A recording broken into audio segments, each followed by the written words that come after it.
name is Chef Rob Scott. I live in Hampton Bays, and I have been teaching at the public libraries for just about 10 years now. I teach from preschoolers to kindergartners, all through grade school, teenagers, and the adults.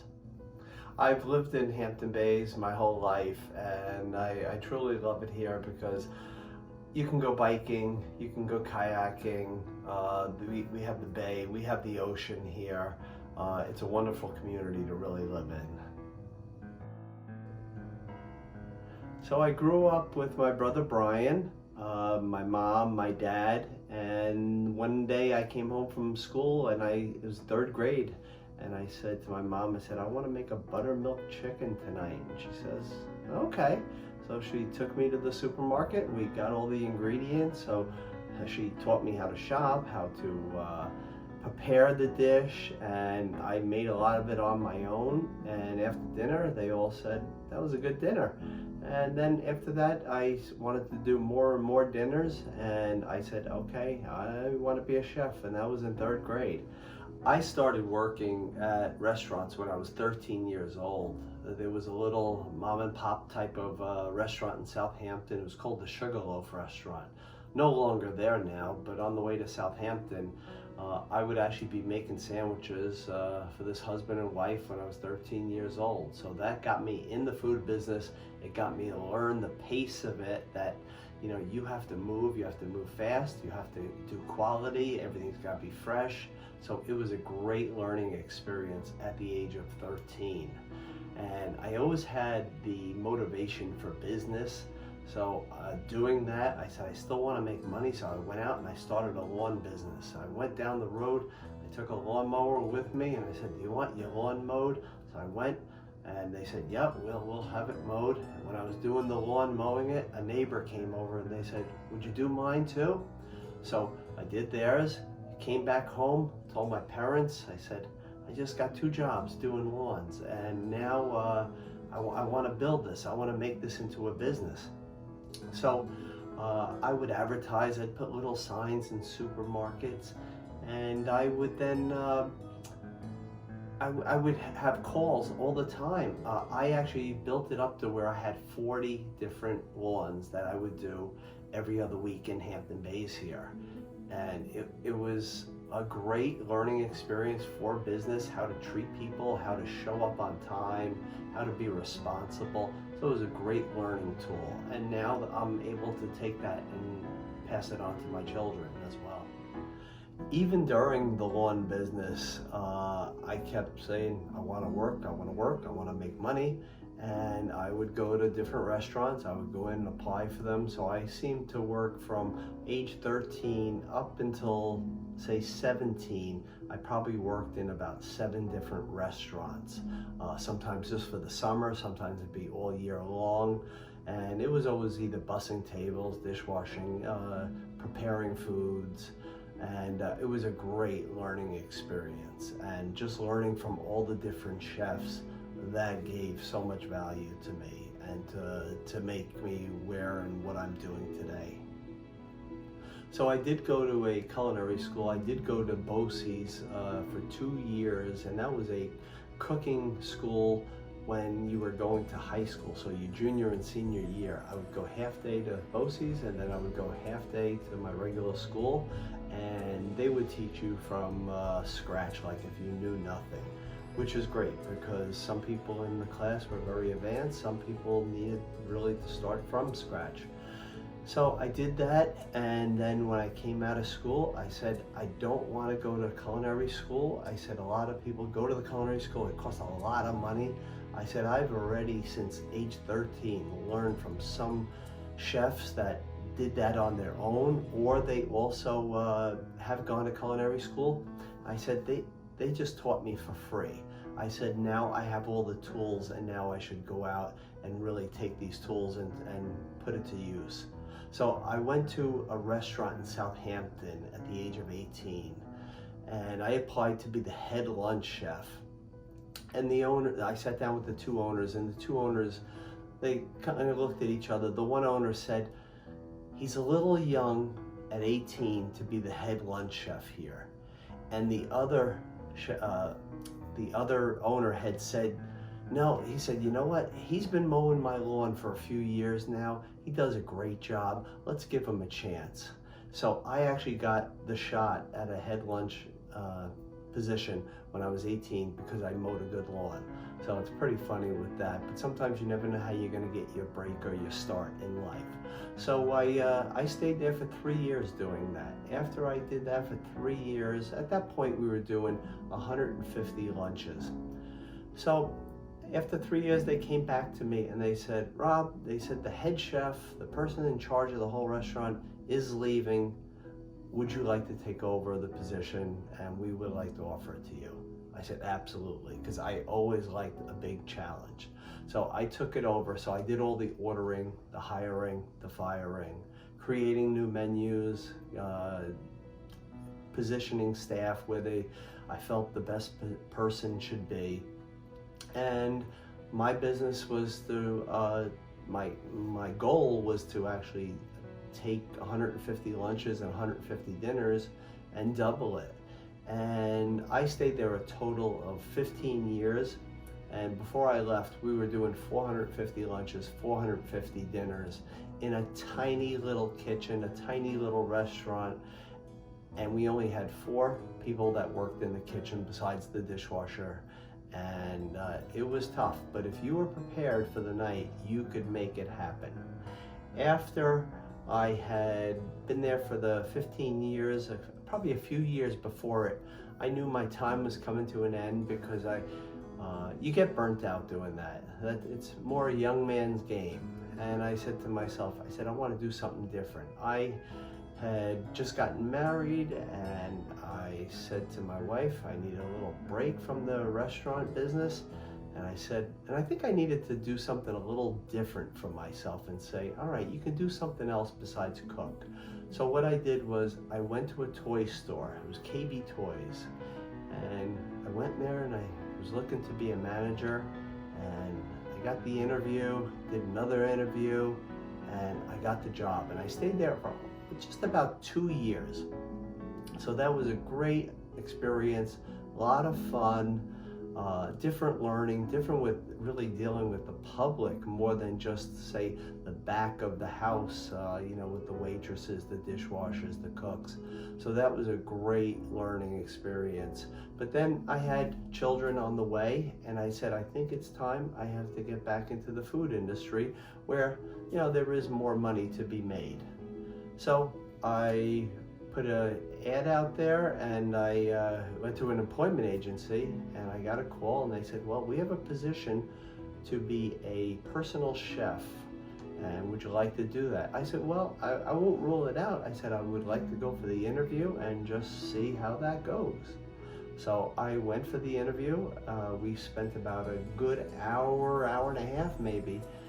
And I came home and I guess the next day I was offered the position and the gentleman that I worked for, he had asked me, he says, can you start this weekend? And I said, I would love to, but it's really important to me that I give 2 weeks notice to the place where I was at. He had great respect for that, so we started in 2 weeks. I stayed there for a total of 14 years. And it was wonderful. They were family. We were family to each other. And I would make their lunches, their dinners. I would make food for the days that I was off. I was their do anything type of person in that because I always like to be busy in that. So whenever they had company, I always tried to dress the plates up, make it really, really fancy, make it special. I would make ice cream from scratch. I would make the dinner rolls from scratch. I was there as a chef, not to go buy food, but to prepare it for any of their guests or for them. And I stayed there 14 years and absolutely loved it. After the gentleman that I worked for passed away, I worked for his wife for just about a year. And it got to be, it wasn't challenging enough. I just said, it was a wonderful time together for the family, and I just thought it was a different time to go out and explore different options. In the meantime, I had the teen department over in Hampton Bays come to me and ask me if I would like to cater an event for their library. And I said, absolutely. And it was something exciting that I could do. So I said to them, I said, tell me what you need, whatever you want. And they said, well, we see what you've done out there, so we trust whatever you're gonna make. So she said to me, how much do you charge?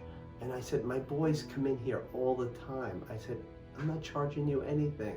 I said, I got it, it's on me. She's like, no, we have to pay you. I said, well, whatever you pay me is just fine. So it wasn't about the money, it was more about the challenge, and also to take care of the people that were, my boys went into the library all the time in the teen department. So that was really, really great. So I started to get more calls from other libraries, and I said to my wife, I said, I really like doing this. So I said, I'm gonna actually pursue it. So I called every single library on Long Island, and I called the children's department, I called the teen department, I called the adults, I sent them emails, I sent them out all different programs that I do.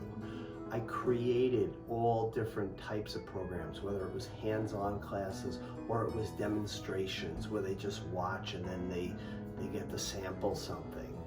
And I took that and I said to my wife after probably a couple of months, I said, I'm booked 6 months down the road. I said, I want to go a year and just see how things work out with this. So my wife always so supportive of me. So I did it, and then I continued working with more and more libraries, and now I actually work with probably over about 105 different libraries between Long Island, where I would go in person, and then also now I'm doing it virtually during this pandemic. I am working in Pennsylvania, I'm doing some Pittsburgh, Pennsylvania, I'm doing some in Connecticut, some in Boston, Massachusetts, all the way up to Niagara Falls, New Jersey. So with doing it virtually, it's endless. So as it was kind of slow, I said, now's the time to reach out to other states. And I reached out to other states, and I said, please, don't hire me right now. I said, watch one of my videos. I said, you can judge for yourself if you think this person is for your library or not. And then after I did that, I got a lot of calls, and it was great. So doing all these classes at the public libraries, you just build such relationships with the young children, the adults, the teens. I watch the children and teens growing up. So it's really been wonderful. I've met some people while I was away. I was on a cruise one time in Bermuda, and I'm watching a cooking program on a cruise, and from way up above I hear this young man's voice, and he's saying, "Chef, hello chef." So I don't look because I'm on a cruise, I'm in my regular clothes, and I'm not the chef on there. The chef is right in front of me. So I just keep watching the show, and a few minutes later I get a little tap on the shoulder, and I see it's a boy from the Deer Park Public Library, and he says, "Do you remember me?" I said, "Of course I do. You're from the Deer Park Public Library." So that was really, really nice, and things like that happen now all the time. I was in San Diego at a hotel. The elevator doors were about to close, and I hear Chef Rob, and my son says, "I think I heard the person say, they're getting off at this floor, So we went up to that floor and it was a lady from the Huntington Station Public Library. So that happens more and more, and almost every time I go into supermarkets, Chef Rob, hello Chef Rob, and it's really nice and all that. It's just meeting so many people, and that I don't get to remember people's names, but of course they remember you because you're the person doing the program. I had this one lady that had been coming to my program since I started, and she was always so wonderful. And about 2 years ago, she came in there in June, May or June it was, and she said to me, she goes, I had a hard time getting here, but I had to come to your program. And I was like, oh, she goes, I'm battling cancer and having a real hard time with it, but she goes, I had to come to your program. I was like, oh boy, and then I had to go do a program after that, so it was kind of emotional.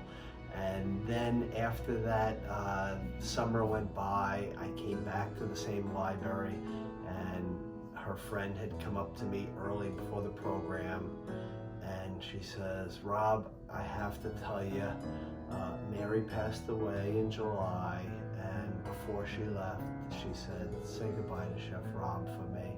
And I was like, oh boy, that was hard. And then, you build these connections with people, and it's not just the patrons, it's the librarians as well. I mean, I work with some of the best people that there are out there. It's been really, really nice. I had a lady that would come with her daughter, and she was 103 years old, and she just recently passed away, and just a sweet lady, and walked right in just with a cane at 103 years old with a daughter. It was wonderful. So you remember all things like that. I really miss going to the libraries just because of the patrons and the librarians. Just it's been so great. I had a library call me probably around April, and they said, Rob, we have to book one of your videos for our children. And I said, can I ask why you said it like that? Why you have to? And she says, well, we've been having kids call the library or emailing, and they want to know, is Chef Rob okay? And I was like, oh boy, I don't cry often, but I cried after I got off the phone with that. And that was, it just shows how you build this relationship together, and it's again very special. So my brother Brian, he's in the restaurant business too, just like I've been my whole career. And he was always more the manager part. I was more always in the back doing all the cooking. And I can't tell you how many people said, you guys should open up a restaurant, you'll be packed. And maybe so, but we just did not want the headache of the day-to-day owning it, so we, at the end of our day, we can go home and everything is finished. And that, even though this is a business, this is my business, I can stop and do what I want at any time, really. So Brian and I have always had the same, pretty much all views for the restaurants, and so we probably would have been a really good team doing that. And my son Robert, he has been, he's an EMT, he has his own travel agency, he's helped me at the libraries many times, so if you've come to the library, you know Robert, and he is doing just fantastic. And just through this whole pandemic, for him to go out and help people, absolutely wonderful. My wife Jackie, she has been from day one, when I said I wanted to work with the libraries and I don't want to do a personal chef job again, she was like, well, whatever you do, it's going to go well, you're going to succeed at it. So always so supportive of me, and we're married 25 years now. It's just been great. And Chris, my youngest son, who's 19 now, he wants to be a kindergarten teacher. He will be fantastic at it.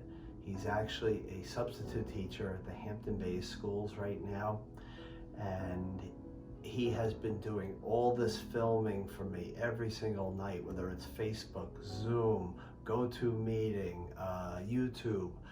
And he does it all, the editing, everything. And if you like how he zooms in, how he does everything, he is, each day, I think he just gets better and better. And I wouldn't be doing these programs if it wasn't for Chris, because with our social distancing, you can't get anybody else, and so to have a family member like my son do this is absolutely great. I always try to do my best when I do my classes. I always try to give the freshest food. I always try, always on time. It's very important to me. And the patrons, I can tell, they really appreciate it, as well as the libraries, they do as well too. So when I started reaching out to all the different states, I said, well, the states are being very accepting. Why don't I start touching other countries? So I reached out to some chefs in Italy, in Venice, in Rome, in Naples, and then also in Santorini, Greece, and then in Turkey and Hungary. And we have been doing programs with them. What we do is we teach them one of our dishes here, and then they teach us one of the dishes from their country. And they use my dishes in their country, and I'm able to take these dishes that I learned from them and bring it to the libraries and put them on Facebook or Zoom or YouTube. So that has worked out great. We've done a gelato making class. We've done a tiramisu class. We have some tomato fritter classes coming up from Santorini, Greece. I also have from Turkey, we're doing a Turkish bread, and then a chicken paprikash and dumplings, and that from Hungary. So that has been great. This one couple from Venice, Italy, we work with them almost every couple weeks, and we do new dishes together. So it's been really fun, really exciting, and I want to just keep bringing it to the libraries. So if you want to see some of my dishes, whether it's savory foods or baked goods, please go to my Facebook page, and it's simply Creative Chef Rob. And I would love to have you watching my programs, and I want to thank the librarians that I've worked with through all the many years, and still working with many of them now, and of course the patrons that come out and support me week after week, month after month. I have some people that they travel the whole island just to go to my classes, and I can't tell you how nice that makes me feel, and it makes you feel really appreciated. So everybody, thank you for listening to this interview, and I hope you all stay well. Bye-bye.